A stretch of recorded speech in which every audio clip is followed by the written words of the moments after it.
আমি উঠি ভোরবেলাতে। আর ভোরবেলায় আমার ওঠার আগেই কিন্তু আমার শাশুড়ি মা অলরেডি উঠে যায়।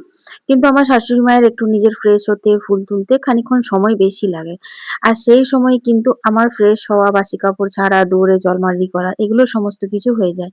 সেই জন্য উনি বাথরুমে থাকতে, থাকতেই আমার এই কাজগুলো হয়ে যায়। সুতরাং ওনার রাগের কোনো কারণ নেই।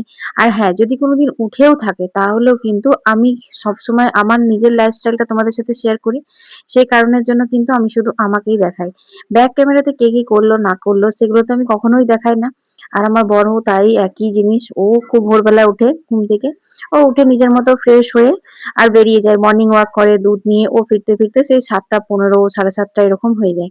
ততক্ষণে তো আমার কত কাজ হয়ে যায় তার ঠিক নেই। আর রইল কথা সন্ধ্যাবেলার দিকে যখন বরমশাই ডিউটি থেকে বাড়ি আসে তখন তো আমি সেরকম বিশেষ কিছু রেকর্ডিংই করি না। ওই সন্ধ্যেটুকু শুধু তোমাদের সাথে চা, জলখাবার এইটুকু করে তো ভিডিওই শেষ করে দিই। কারণ সেই সময়টা আমার ভিডিও এডিট করার সময় থাকে। আর সারাদিন এত কাজ থাকে তারপরে সন্ধ্যাবেলায় কিন্তু আমার সেরকম বিশেষ কাজ থাকে না। আর থাকলেও মানে আমি রাখি না। কারণ একটার সময় ২-৩ ঘন্টা তো চাই ভিডিওগুলো এডিট করার জন্য।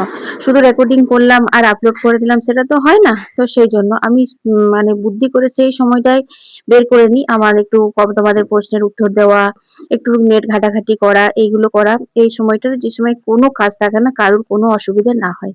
সুতরাং ওদের কিছু বলার নেই। আর হ্যাঁ, এই ব্যাপারে আমি কিন্তু অনেকবার ভিডিও করেছি। কিন্তু নিত্য নতুন আমার ফেসবুক পেজে অনেক নতুন, নতুন বন্ধু আসে।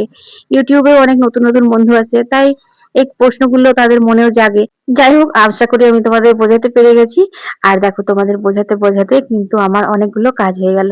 ওদিকে কিন্তু আমি রান্না-বান্না বসাচ্ছি, রান্না-বান্না করছি আর এদিকে আমি কলের জল নিচ্ছি। আর ছেলের সাথে একটুখানি কায়দাও করে নিলাম। কারণ ও এত বকর, বকর, বকর, বকর করে আর আমার এই কাজের সময়, ব্যস্ততার সময় না মাথাটা একদম পুরো খারাপ হয়ে যায়, জানো তো? তো যাই হোক এখানে ফুলকপির তরকারি হবে সে কারণের জন্য ফুলকপিটা মানে হালকা নুন দিয়ে ভাপিয়ে জলটা ফেলে দিয়েছিলাম। আর করেছিলাম হচ্ছে বেগুন বড়ি দিয়ে পালং শাক ভাজা। এটা কিন্তু খেতে খুব ভালো হয়েছিল, জানো তো? কোনো রকম মসলা দিইনি। শুধু বড়িগুলো সরষের তেলে ভেজে তুলে নিয়েছিলাম। তারপর তেলের উপর রাঁধুনি আর শুকনো লঙ্কা ফোড়ন দিয়ে পালং শাক বেগুনটা ভাজা করে তারপর বড়িগুলো দিয়ে নাড়াচাড়া করে নামিয়ে নিয়েছিলাম। বেশ ভাল লাগছিল খেতে।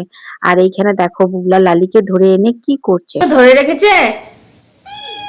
ও দেখেছিস কত কথা বলে।